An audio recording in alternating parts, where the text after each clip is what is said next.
இதான் யூனிஃபார்மா? எவ்வளோட சம்பளம்? ஏய் உன்னதான் கேக்குறேன். ஏய் வேலை எடுத்தா பேசுறேன்னு சொன்னீடா சங்கரே. என்ன வேலைன்னா படிச்ச படிப்புக்கு தான் வேலை. ப்ரோவேன் எலக்ட்ரிக் கம்பெனி மஹிந்திரா சிட்டில இருக்கு. மாசம் 40,000 ரூபாய் சம்பளம். சாப்பாடெல்லாம் நான் கேண்டீன்ல பாத்துக்கிறேன். பாரு, வேலை கிடைச்சிருச்சுங்கிறதுக்காக மூஞ்சிக்கு நேரம் பேசுற வேலை எல்லாம் வச்சுக்காத. அம்மா மேல சத்தியம் பண்ணிருக்கேன், மாசம் சம்பளம் வாங்கினதுக்கு அப்புறம் தான் உங்ககிட்ட பேசுவேன்னு. அது என்ன அப்பா கிட்ட வாட்ஸ்அப்ல மட்டும் பேசுறீங்க, நேர்ல பேச வேணான்றீங்க? அது ஒண்ணு இல்லைங்க, எனக்கு எங்க அப்பாவுக்கு ஒரு சின்ன பிரச்சனை.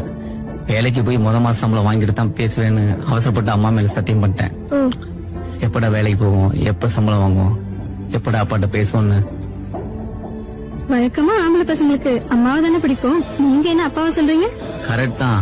ஆரம்பத்துல எல்லா பிள்ளைங்களும் அம்மாவை தான் பிடிக்கும். போக போக அப்பாவை ரொம்ப பிடிக்கும்.